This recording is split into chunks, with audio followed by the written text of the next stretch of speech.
राधे राधे। जय जय श्री राधे। श्री हरिवंश राधा वल्लभ लाल की जय हो। सभी संतों हरिभक्तों की जय हो। पूज्य गुरुदेव महाराज की जय हो। युगल जोड़ी सरकार की जय हो। ठाकुर जी महाराज की जय हो। वृंदावन धाम की जय हो। जय श्री राधे। जय श्री हरिवंश। बहुत बहुत स्वागत है आपका हमारे चैनल में। हम ठाकुर जी के कृपा पात्र संतों और भक्तों के चरित्रों का श्रवण कर रहे हैं। आइए इसी श्रृंखला को आगे बढ़ाते हुए आज हम महाभागवत ज्योति पंत जी की कथा का श्रवण करते हैं। जय हो। जय श्री राधे। बहुत बहुत प्यारा चरित्र है। बहुत ध्यान से और पूरा सुनिएगा, पूरा छोड़ना नहीं आधा। भक्तों के चरित्र हमेशा पूरे सुनने चाहिए। जय हो। 18वीं शताब्दी में महाराष्ट्र के सतारा जिले के बिटे नामक गांव में गोपाल पंत नाम एक गरीब ब्राह्मण रहते थे। गोपाल पंत विद्वान थे और पढ़ाने में बड़े पटु थे। विद्यार्थियों को पढ़ाकर वे जीवन निर्वाह करते थे।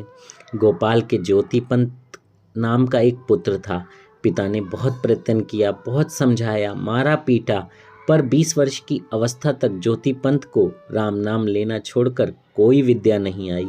गायत्री मंत्र तक उन्हें याद नहीं हुआ। विद्वान पिता को बड़ा दुख हुआ। मंद बुद्धि पुत्र की अपेक्षा पुत्रहीन रहना उन्हें स्वीकार था। एक दिन क्रोध में आकर पुत्र को उन्होंने घर से बाहर निकाल दिया और कह दिया कि बिना विद्या पढ़े तुम कभी घर में नहीं आना।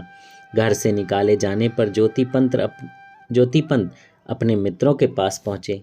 सब लड़कों को लेकर वे वन में गए। वहां एक गणेश जी का पुराना मंदिर था।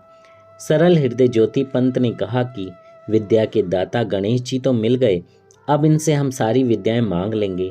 ये दया में क्या इतनी सी दया हम पर नहीं करेंगे? सब लड़कों से उन्होंने वहीं बैठकर गणेश जी की स्तुति करने के लिए कहा। लड़के थोड़ी देर में ऊब गए। उन्हें भय हुआ कि देर होने पर घर पर माता पिता डांटेंगे। वे सब घर लौटने को तैयार हो गए। ज्योति पंत ने कहा, भाई तुम लोग भी यहाँ रहते तो तुम्हारा ही लाभ था। मैं तो जब तक स्वयं गणेश जी दर्शन नहीं देंगे तब तक तो मैं यहाँ से नहीं जाऊँगा। तुम लोगों को जाना हो तो मंदिर का दरवाज़ा बंद करके उसे चूने मिट्टी से लीप दो, जिससे कोई बाहर का आदमी मुझे ना देखे। गांव में मेरे विषय में किसी से कुछ मत कहना।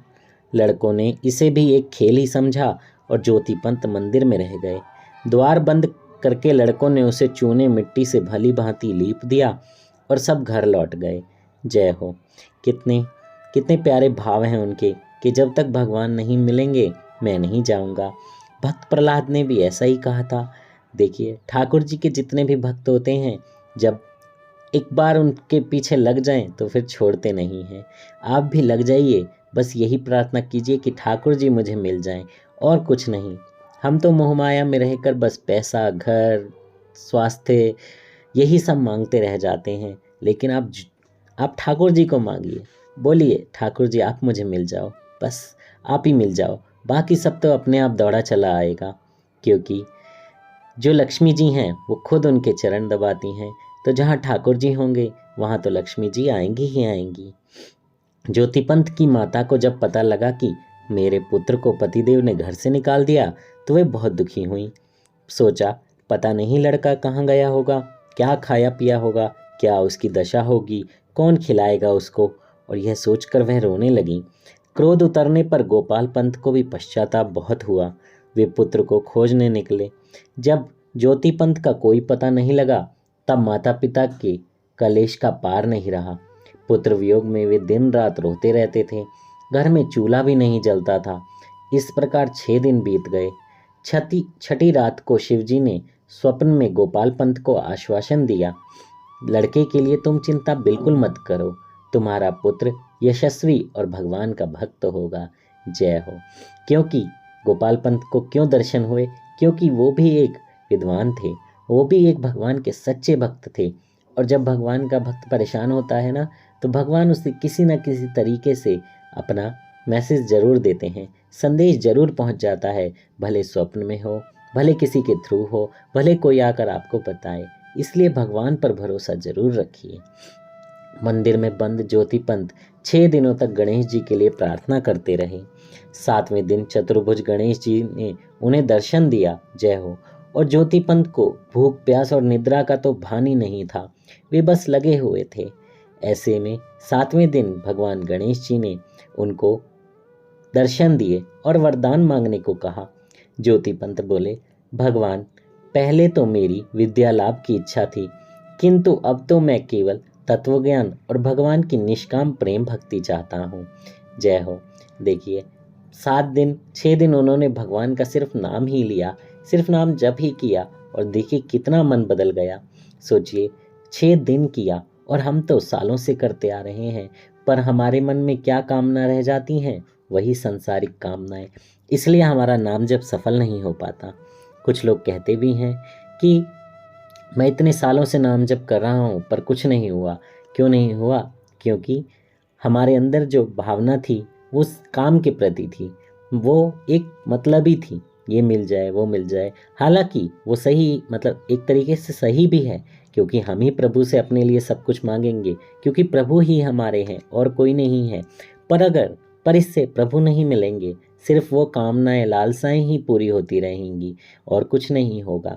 अगर प्रभु को मांगना चाहते हो तो फिर निष्काम होकर ही नाम जप करो, निष्काम होकर ही गुरु मंत्र जप करो, बस और कुछ नहीं। मुझे प्रभु चाहिए और प्रभु को मैं चाहिए, ये भावना मन में रखिए, तभी प्रभु मिलेंगे। वरना जो सांसारिक वासनाएं हैं वो पूरी होती रहेंगी, सबकी होती आई हैं, क्योंकि प्रभु ही हमको सब कुछ देते हैं और कोई नहीं देता। श्री गणेश जी बोले, तुम्हारी पहली इच्छा के अनुसार विद्या तो तुम्हें अभी भी मिल जाएगी, पर दूसरा मनोरथ कुछ दिनों बाद पूर्ण होगा। काशी जाने पर भगवान व्यास तुम्हें दर्शन देंगे। जय हो। और उन्हीं से तुम्हें तत्वज्ञान और भक्ति प्राप्त होगी। जय हो। देखिए, गणेश जी महाराज ने भी यहाँ पर, वैसे तो वो सब कुछ दे सकते थे, लेकिन यहाँ पर उन्होंने गुरु का मान रखा है कि गुरु के द्वारा ही उन्हें जो भी ये ज्ञान है वो प्राप्त हो। भगवान श्री कृष्ण हो, भगवान राम हो, कोई भी भगवान हो, सब ने अगर इस धरती पर जन्म लिया तो अपने गुरु को बहुत स्थान दिया है, बहुत स्थान।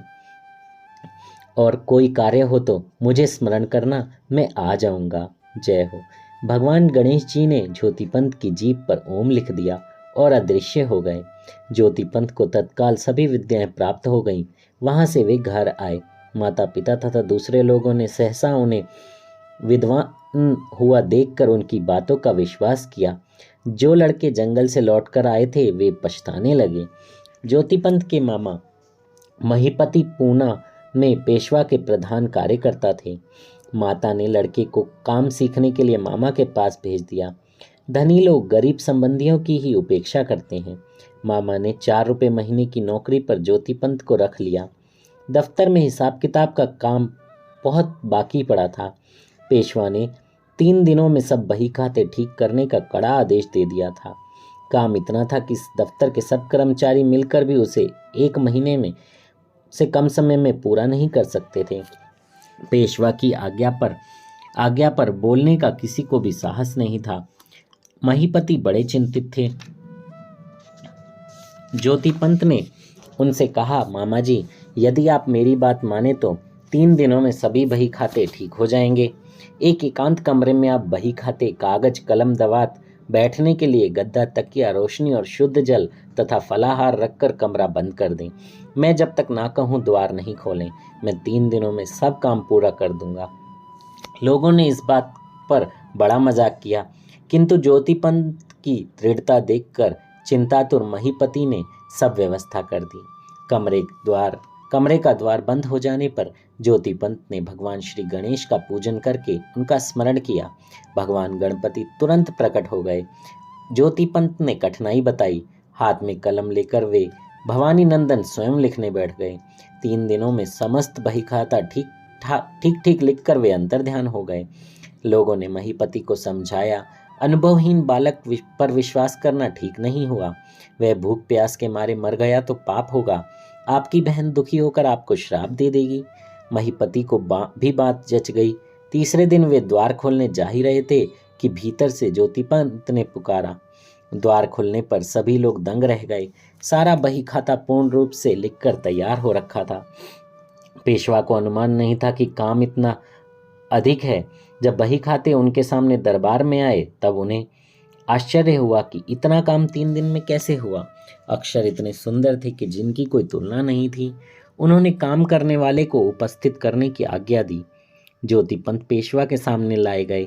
इन्होंने नम्रतापूर्वक अपना परिचय दिया और सब बातें सच सच बता दी कि किस प्रकार भगवान गणेश जी ने उन पर कृपा करी। ज्योतिपंत पर श्री गणेश जी की कृपा समझकर पेशवा बड़े प्रसन्न हुए। अपने हाथ से राजकीय मोहर एवं अधिकार की पोशाक देकर उन्हें पुरंदर किले की रक्षा का भार सौंप दिया। अब ज्योतिपंत का सम्मान महीपति से भी बढ़ गया। पुरंदर किले में ही ज्योतिपंत अपने माता पिता को भी बुला लाए। उत्तरी भारत पर पठानों के आक्रमण के समय जब पेशवा ने सेना लेकर उनका सामना किया तब ज्योतिपंत भी उनके साथ थे। एक रात स्वप्न में ज्योतिपंत को आदेश हुआ कि अब तुम्हें भगवान की विशेष दया प्राप्त होगी, तुम काशी जाओ। प्रातःकाल ही उन्होंने पेशवा की नौकरी से सदा के लिए छुट्टी ले ली और अपनी संपत्ति भी गरीबों को बांट दी और एक ब्राह्मण को साथ लेकर वे काशी की ओर चल पड़े। काशी आकर ज्योतिपंत मणिकर्णिका घाट पर दोपहर तक गंगा जी में कमर भर जल में खड़े खड़े मंत्र जप करते रहे। इसके बाद मधुकरी मांगकर ले आते और भगवान को अर्पण करके पा लेते। 6 महीने यह कर्म निर्विघ्न चला। 6 महीने बीतने पर एक दिन ज्योतिपंत गंगा जी में खड़े खड़े जप कर रहे थे कि एक मलेच्छ ने आकर उन पर पानी के छींटे डाल दिए। वे स्नान करके फिर जप करने लगे। ज्योतिपंत ने कुछ आवेश से कहा कि किसी के अनुष्ठान में इस प्रकार बाधा डालना उचित नहीं। मलेच्छ यह सुनकर हंसने लगा। ज्योतिपंत ने आश्चर्य से देखा कि वह भगवान व्यास के रूप में बदल गया है। ज्योतिपंत ने व्यास जी को प्रणाम किया। भगवान व्यास ने कहा, तुम्हारा अनुष्ठान आज पूरा हो गया। आज रात तुम व्यास मंडप में जाकर सो रहो। मैं वहां तुम्हें श्रीमद् भागवत दूंगा। उसके पारायण से तुम्हें यथार्थ तत्वज्ञान और प्रेम भक्ति की प्राप्ति होगी। 12 अक्षर मंत्र के जप का उपदेश करके व्यास जी अंतर्ध्यान हो गए। रात को ज्योतिपंत व्यास मंडप में सोए। प्रातः उठने पर सिरहाने पर श्रीमद् भागवत का पूरा ग्रंथ उन्हें रखा हुआ मिला। अब वे प्रातः मणिकर्णिका में स्नान करने के पश्चात व्यास मंडप में बैठकर सायंकाल तक भागवत पारायण करने लगे। एक दिन भगवान शंकर ब्राह्मण का वेश बनाकर सामने खड़े होकर उनका पारायण सुनने लगे। भोले बाबा के प्रभाव से ज्योतिपंत की जिह्वा लड़खड़ा गई। उनसे अस्पष्ट उच्चारण होने लगा। विनोद पूर्वक विश्वनाथ जी ने कहा, पंडित रोज ऐसे ही पारायण करते हो क्या? ज्योतिपंत ने बूढ़े बाबा को पहचान लिया। वे उनके चरणों में गिर पड़े। शंकर जी ने कहा, अब तुम्हारा मनोरथ पूरा हो गया। मेरी कृपा से तुम्हें तत्वज्ञान और प्रेम भक्ति दोनों प्राप्त हो गई। जय हो। अब तुम लोगों को भजन के मार्ग में लगाकर उनका कल्याण करो। जय श्री राधे। कितनी प्यारी बात ठाकुर जी ने यहाँ पे कही कि लोगों को कल्याण के मार्ग पर लगाने का काम संत ही करते हैं। और ऐसे ही पूज्य गुरुदेव महाराज का और जितने भी संत हैं सबके बताए हुए मार्ग का आप भी अनुसरण कीजिए, क्योंकि जो भी संत मार्ग बताते हैं वो स्वयं भगवान ही बताते हैं, क्योंकि गुरुदेव भगवान ही भगवान हैं और भगवान ही गुरुदेव हैं। तो भगवान के बताए हुए मार्ग पर चलिए। जब तक आपकी दीक्षा नहीं हुई, आपको गुरुदेव नहीं मिले, तब तक आप भगवान के बताए मार्ग पर चलिए, यानी भगवत गीता के मार्ग पर, भागवतम के मार्ग पर, जो भी संतों से आप सुनते हैं उस मार्ग पर। और अगर आपकी दीक्षा हो गई है तो आप गुरुदेव के बताए हुए मार्ग पर चलिए। कब उसमें कोई चूक मत कीजिए, क्योंकि दोनों एक ही हैं, अलग नहीं हैं। काशी में ज्योतिपंत वे तत्वदर्शी एवं परम भागवत हैं, यह प्रख्याति हो गई। विद्वानों ने श्रीमद् भागवत के साथ उनको सिंहासन पर बिठाकर उनकी सवारी निकाली और उन्हें महाभागवत की उपाधि प्रदान करी। इसके बाद वे महाराष्ट्र लौट आए। जीवन भर जगह जगह घूमकर वे भक्ति का प्रचार करते रहे। उनके बनवाए अनेक मंदिर हैं। जय हो। सन 1845 विक्रम संवत में मार्गशीर्ष कृष्ण त्रयोदशी को उन्होंने यह नश्वर संसार छोड़ा। मराठी में ज्योतिपंत जी की भक्ति ज्ञान वैराग्य परक बहुत रचनाएं हैं। उन्होंने ओवी छंद में पूरे श्रीमद् भागवत का अनुवाद भी किया है, पर वह अब मिलता नहीं है। जय श्री राधे। कितना प्यारा चरित्र है कितना आनंद आ रहा था और ठाकुर जी की कितनी कृपा हुई। जय हो, जय हो, भोले बाबा की जय हो, गणेश जी महाराज की जय हो। जब भी हम पर कोई संकट आए हमें प्रभु को याद करना चाहिए। प्रभु उस संकट का निवारण जरूर निकाल देते हैं। चाहे वे खुद आएं, चाहे किसी का रूप लेकर आएं, कोई ना कोई हमारी मदद कर ही देता है। देखिए, जब ऐसे मदद हो जाती है तो हम हमेशा शुक्रिया उस आदमी का करते हैं, पर भगवान को भूल ही जाते हैं। इसलिए जब भी आपका कोई काम बने तो पहला शुक्रिया भगवान का। हाथ जोड़कर मन से यही कि उस आदमी के अंदर भगवान है और दोनों को चरण स्पर्श कीजिए। पहले भगवान को, फिर उन जन को जिन्होंने भी आपकी सहायता करी, चाहे आदमी हो चाहे औरत, सबका सम्मान कीजिए। कोई छोटा या बड़ा नहीं है। और ऐसा नहीं कीजिए कि कोई काम बना उसके बाद यह तो मैंने किया है, हुआ किसी की सहायता से, पर अहम भाव अपना आ गया। अहम भाव मत रखिए। सब में सबको समान दृष्टि से देखिए। ठाकुर जी का ही भक्त जानिए और ठाकुर जी ही जानिए, क्योंकि वो भक्त ठाकुर जी की ही प्रेरणा से आपकी सहायता करने आया और ठाकुर जी ने ही उसको भेजा और उसके अंदर ठाकुर जी ही हैं। बस यही मानिए और सेवा करते रहिए, नाम जप करते रहिए और प्रभु के आनंद में रहिए। जय जय श्री राधे श्री हरिवंश। राधा वल्लभ लाल की जय हो। सभी संतों हरिभक्तों की जय हो। जय श्री राधे। कथा कहने में मुझसे कोई त्रुटि हुई हो तो क्षमा कर दीजिएगा। जय श्री राधे।